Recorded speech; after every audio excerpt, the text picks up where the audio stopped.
Video games are in a very unique position compared to other types of media, and when you think about it, as players, we get to interact physically with the world and the characters and our surroundings and get a first-hand account of the story being told and the narrative we're involved in. I find these days people are getting frustrated with what you could describe as narrative or emotional experiences, the kind of games where you go from A to B and you move the story forward, but really it's not much different from a film due to the fact that you don't have any volition in your actions and it could have just been a film.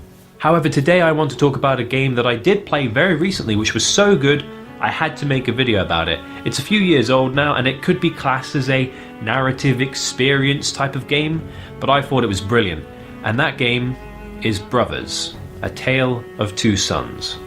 Beginning the game, we see a young boy named Naiee kneeling to a grave on a hill. We see a flashback of him on a boat helplessly watching his mother drown. As he returns to his home, we see his brother Naia helping their sick father onto a wheelbarrow. With the two brothers assembled into place, we then take control and figure out how the mechanics work. For the most part, the game is very simple, relying on only a few buttons. The left analog stick controls the older brother's movement, and the left trigger controls his interactions with the world.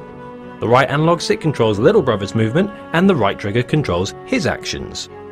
Thus, many people have dubbed this game a solo co-op game because you have one controller, one player, and have two characters to control. And I don't think I've ever seen this done quite like this in any other video game, but I gotta say, it's pretty good. Due to the simplistic nature of the button mapping, Brothers' true charm is in its presentation and unique setting. As each brother has a distinct personality, they both interact with people and objects in the world differently. On a mechanics level, Naiee, the little brother, is small enough to fit through bars and narrow passages, turns spinning crank levers, and interacts well with various animals. Though due to losing his mother to the sea, he is unable to swim.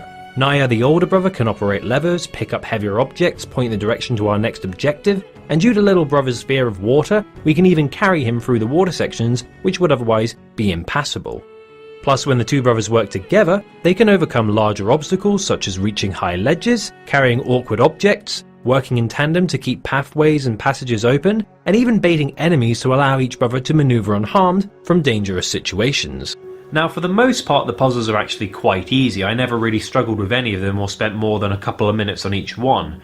And I think that's mainly due to the fact that the brothers' mechanics work so seamlessly together, so when you think about it, they're fun, they may be easy, but that's not a bad thing.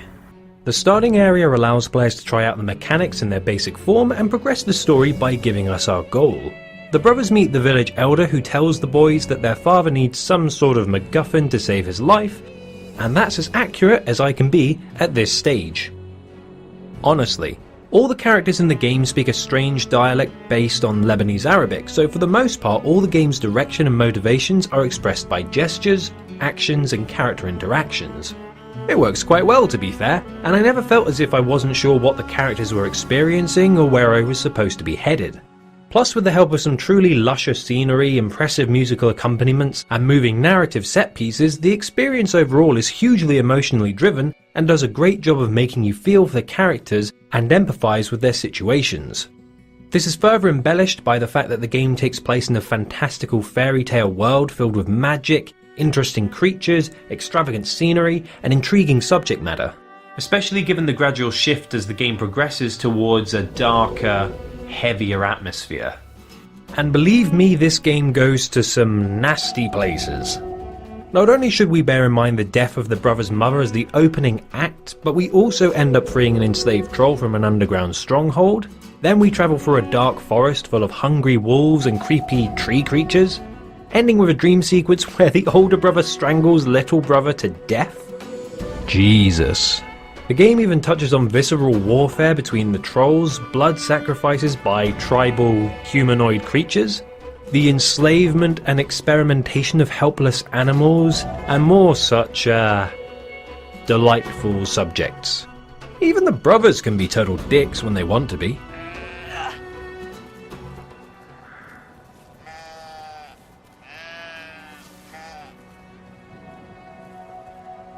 Leave it alone, you horrible boys. Though I must say, this game's balance between fantastical idealism and stark reality is brilliantly done. Particularly in the side stories such as the one where we find a man trying to hang himself from a tree. His wife and child's charred remains are covered in a cloth nearby the wreckage of a burned out building. The brothers can cut him free and find a nearby music box, and if delivered to the man, he finds solace in the memories of the past, allowing him to bury his family and begin the difficult journey to move forward. The game is peppered with moments like this, which truly creates vivid and memorable moments that stick with you after playing the game through its entirety. For me in particular, there's even a moment where you scale a huge castle tower to find a small owl-like creature trapped inside a cage. Upon freeing it, you soar through the landscape as it repays its gratitude by helping you get closer to your own goal. Then when you land, the creature dies, its last act of kindness imperiling its own safety. I'm not crying. You're crying. Plus, considering the game can be completed within 4 to 6 hours of playtime, it's impressive how much of an emotional bond you can create with the characters of the story. Especially when near the end of the game and you save a young woman from a ritual sacrifice. Slowly but surely as the brothers travel with her, they begin to show signs of division. Little Naiee shows his aggravation at his brother Naia's continual closeness with the girl getting in the way of their true goal to save their father. Naiee's personality changes from that of a mischievous young boy to a more responsible young adult. And as the trio continue to... Wait a minute, how did she do that? Or that? I'm sure it's nothing. Yeah, like I was saying, eventually they follow the girl into a hole in the ground full of dead bodies and... Oh dear! So yeah, she turns out to be a nasty spider monster and traps the boys in her web dome. Working together, the brothers manage to battle her and even pull all of her legs off to stop her. Gross. But not before she mortally wounds Naia before she bleeds out. Naiee carries his brother to their goal, the Tree of Life. Alone, he has to scale it. Our controls shorten to just using the right side of the controller.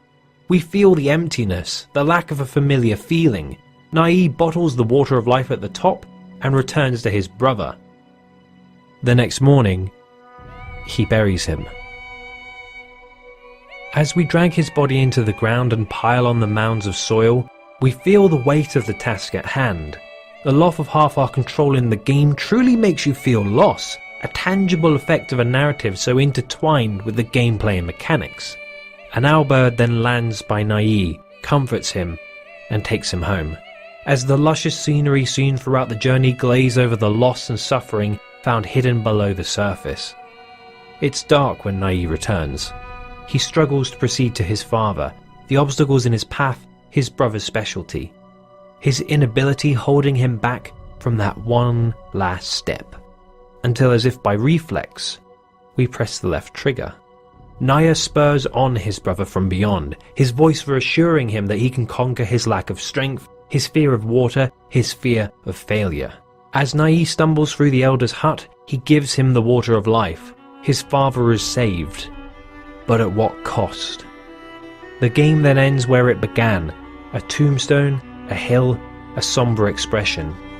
Naiee is no longer a child, he no longer has a brother, but what he does have, he respects. What he does have, he appreciates. What he does have, he owes to a brother. So there we have Brothers, A Tale of Two Sons, a game which I was really glad I got to play because I'd heard so many people say it's a good game, and for some reason I just sort of put it on the back burner and thought, yeah, I'll get round to it at some point, and I'm a bit annoyed that I did that. Now yes, the puzzle elements are quite simple, the achievements are easy to get, and quite honestly, you're probably not going to have much trouble getting past this game in about 4 to 6 hours. But it's definitely worth playing. I really enjoyed the story, I really enjoyed the world. In particular, the environments really stood out to me with all these troll battlefields and mystical creatures and lush landscapes. I mean, just sitting on the park benches that were littered throughout the game and looking at the scenery for me was just breathtaking at how much craft and care was taken to make this fantastical fairy tale world. Now, I must admit, this game did tug at my heartstrings, and it did it quite well. I felt sad, I felt happy, I felt bewildered, I felt a little bit fearful for the safety of the characters. I didn't cry. You cried. And overall, I think that was the intent of this game. Watching the director's comments about the game in the extras features, I got to learn a bit more about how he crafted the game and how they tried to tailor the experience and change how the two characters interacted with the world. And I thought it was a really compelling way of playing it. I loved how I could just go on the sides and interact with NPCs and see how the two brothers would interact with things differently, and how gradually Little Brother's story in particular goes through this nice narrative arc where he starts off as this gleeful child and ends the game as a more mature adult, going through those stages of becoming a man and figuring out he can't be a kid forever, especially in a world like this. So if you're going to ask me, is Brothers worth getting? I would say absolutely. These days it's pretty reasonably priced. You can get it on consoles like the PS3, the PS4, the Xbox One, the Xbox 360, even your iOS device can play this game, although I've heard that one, because of the drop in graphics and gameplay mechanics, isn't as good as the console variant, and on PC it's stupid playing it with a keyboard and it really needs to be played with a controller. But I would highly suggest picking up this game because I enjoyed it, and I'm sure you will too. But either way, thanks so much for watching this video. I hope you guys enjoyed it, and I will see you guys later.